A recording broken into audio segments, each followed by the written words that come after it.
મિત્રો, સ્વાગત છે તમારું અમારી ચેનલમાં। આજે તારીખે 14 જૂન અને આજના તાજા હવામાન સમાચાર જોઈએ બપોરના, તો હજુ પણ વરસાદ જોવા નથી મળી રહ્યો સૌરાષ્ટ્ર ગુજરાતમાં। 14 જૂન આવી ગઈ છે મિત્રો, અને ચોમાસું છે એ હજુ પણ મુંબઈથી એમ કહી શકાય કે અંદાજે 100થી 150 કિલોમીટર દૂરી પર છે।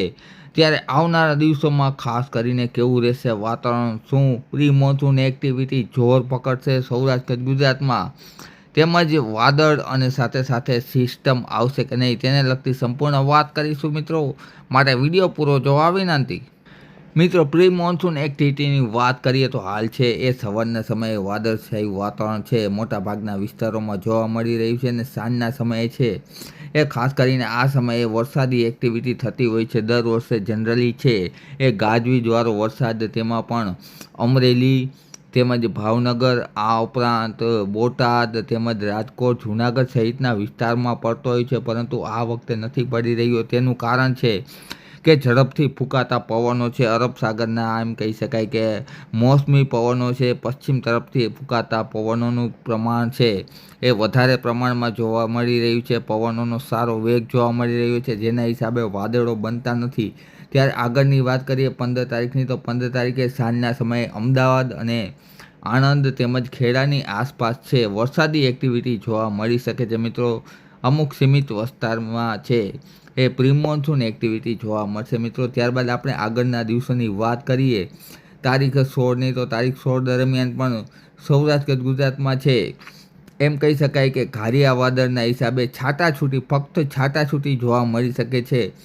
જોકે કોઈ મોટા પ્રમાણમાં પ્રી મોન્સૂન એક્ટિવિટી છે એ જોવા નહીં મળે, પરંતુ અમદાવાદ તેમજ દક્ષિણ ગુજરાતની આસપાસના વિસ્તારોમાં છે એ પ્રી મોન્સૂન એક્ટિવિટી છે એ હવે ધીમે ધીમે શરૂ થશે। 16થી લઈ અને 20 જૂન દરમિયાન છે એ વરસાદી એક્ટિવિટી સુરત, વલસાડ, નવસારી, વાપી વિસ્તારમાં મિત્રો પ્રી મોન્સૂન એક્ટિવિટીના હિસાબે વરસાદ છે એ જોવા મળશે। ત્યારબાદ આપણે આગળની વાત કરીએ આગળના દિવસોની, તો 17 તારીખના રોજ પણ તમે જોઈ શકો છો દક્ષિણ ગુજરાતમાં જેમ કે મહારાષ્ટ્ર અને મધ્યપ્રદેશ બોર્ડર આસપાસના વિસ્તારોમાં વરસાદી એક્ટિવિટી જોવા મળશે મિત્રો।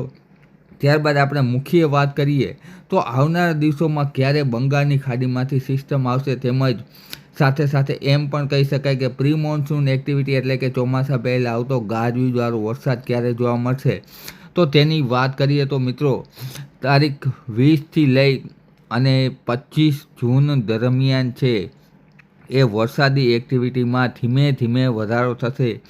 પ્રી મોન્સૂન એક્ટિવિટી જેને કહી શકાય કે પ્રી મોન્સૂન એક્ટિવિટી છે એ તારીખ 20થી 25 દરમિયાન છે એ સૌરાષ્ટ્ર ગુજરાતના વિસ્તારોમાં જુદા જુદા વિસ્તારોમાં જોવા મળશે મિત્રો। જેના હિસાબે છે એ એમ કહી શકાય કે વાવણી લાયક વરસાદ છે।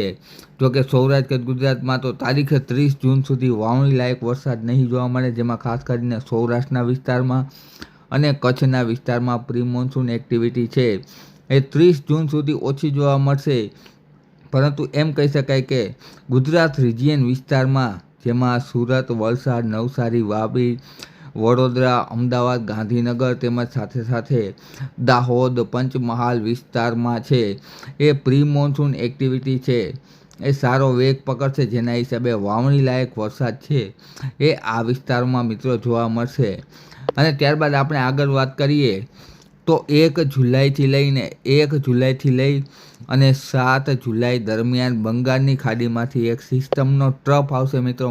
મોટી સિસ્ટમ નહીં, પરંતુ સિસ્ટમનો ટ્રફ આવશે, જેના હિસાબે સૌરાષ્ટ્ર ગુજરાતના પૂરા વિસ્તારમાં એમ કહી શકાય કે પૂરા વિસ્તારમાં છે એ વાવણી લાયક વરસાદ 1થી 7 જુલાઈ દરમિયાન જોવા મળશે મિત્રો। તારીખ લખી લેજો, 1થી 7 જુલાઈ દરમિયાન સૌરાષ્ટ્ર ગુજરાતના પૂરા વિસ્તારમાં વાવણી લાયક વરસાદ જોવા મળશે। અને એ સાથે જ આગામી દિવસોમાં પણ સિસ્ટમ છે એ કેટલી આવશે તેને લગતી સંપૂર્ણ વાત કરતા રહીશું, માટે અમારી ચેનલ સબસ્ક્રાઈબ કરી વિડીયો લાઇક તથા શેર કરી દેજો મિત્રો। વિડીયો જોવા બદલ ખૂબ ખૂબ આભાર।